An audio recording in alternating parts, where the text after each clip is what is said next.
Masya Allah. Dalam video kali ini, Ustadz Khalid Basalamah menjelaskan kepada kita semua bagaimana cara syaitan menggoda manusia. Mudah-mudahan dengan kita menyaksikan video ini, kita mengetahui bagaimana caranya syaitan menggoda manusia, sehingga itu bisa menjadikan kita menjadi hamba yang betul-betul bertakwa kepada Allah Subhanahu wa Ta'ala. Selamat menyaksikan, mudah-mudahan video kali ini bisa menambah wawasan keislaman kita dan menjadikan kita hamba yang bertakwa kepada Allah Subhanahu wa Ta'ala. Barakallahu fikum. Jadi gini, syaitan itu bisa masuk ke badan manusia dengan dua jalan. Jalan yang pertama adalah yang umumnya Allah bukakan dia jalan memang, seperti hadis Nabi SAW waktu beliau lagi i'tikaf di masjid di Ramadan. Sempat salah satu istri beliau datang membawakan makanan, ngobrol dengan Nabi, nyampein hajatnya, namanya Sofia binti Huyai radhiyallahu anha, salah satu istri Nabi SAW. Waktu Sofia mau pulang dari masjid menuju ke rumahnya, karena rumahnya agak jauh. Yang paling dekat dengan masjid rumahnya Aisyah radhiyallahu anha. Ini Sofia agak jauh, maka Nabi SAW antar pulang. Karena gelap zaman dulu, kan, nggak ada cahaya kayak kita sekarang penerangan lampu. Maka ada dua orang dari Ansar jalan melihat Nabi jalan dengan seorang wanita, mereka percepat langkahnya. Maka Nabi SAW tahu. Nabi mengatakan, ala rizkikuma, pelan-pelan aja. Maka ini adalah Sofia binti Huyai. Ini istri saya gitu. Maka mereka mengatakan, subhanallah. Artinya mereka saya katakan mengatakan, kami nggak akan sangka sampai situ kok ya Rasulullah. Kata Nabi SAW, sesungguhnya syaitan mengalir dalam tubuh manusia sebagaimana mengalirnya darah. Artinya, dia diberikan kesempatan oleh Allah selalu ada dalam jiwa kita untuk mengganggu, menggoda. Tapi dia hanya menggoda. Dia hanya mengatakan, lakukanlah, jangan lakukanlah. Seperti misalnya hadis Nabi mengatakan, sallallahu alaihi wasallam, kalau ada orang terbangun di malam hari, maka malaikat akan mengatakan padanya, bangunlah, sholatlah. Dan syaitan akan berkata padanya, tidurlah, malam masih panjang. Seperti itulah. Yaitu hadis sahih menjelaskan. Berarti kan, dia bisa berbisik di benak kita, di hati kita. Tapi ini godaan umum.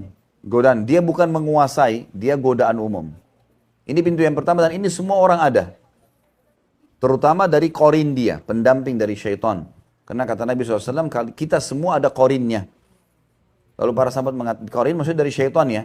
Karena malaikat yang mendampingi kita, yang mengimbangi syaitan itu namanya malaikat hafadhah. Ini yang selalu ngingatin kita kebaikan-kebaikan. Kalau syaitan yang korin yang mengingatkan keburukan. Seperti misalnya hadis Nabi SAW, kalau orang mau tidur malam hari maka malaikat pendampingnya berkata, tutuplah hidupmu dengan kebaikan-kebaikan. Jadi misal diingatkan dia program apa yang dia buat dari kebaikan di hari itu. Misal dia sholat, dia segala macam, diingatkan. Sehingga dia membuat itu program untuk besok hari. Kemudian akan datang syaitan korinnya mengatakan, tutuplah hidupmu dengan keburukan. Lalu diingatkanlah semua perbuatan maksiatnya hari itu supaya dia senang dengan itu lalu dia ulangi lagi besok. Tinggal manusia memilih yang mana. Jadi ada pendampingnya gitu kan. Nah korin ini memang mendampingi kita. Dia selalu ada. Jadi dia selalu standby di situ ada menggoda manusia. Bahkan korin ini bisa masuk ke dalam mimpi manusia. Seperti orang mimpi junub misalnya. Mimpi junub itu dari syaitan. Ya, jadi laki-laki sini jangan anggap prestasi itu. Orang mimpi junub. Atau misalnya juga perempuan, ada ibu-ibu atau akhwat yang mimpi berhubungan badan sama laki-laki itu syaitan semua. Itu syaitan semua. Makanya Nabi SAW tidak pernah mimpi junub alaihi salatu wassalam. Dan insya Allah orang kalau istiqamah di jalan Allah, Allah SWT akan jaga dari itu. Jadi dia bisa mengganggu. Dia bisa mengganggu kita. Tapi sebatas gangguan, godaan. Dan caranya sederhana, tolak. Udah selesai.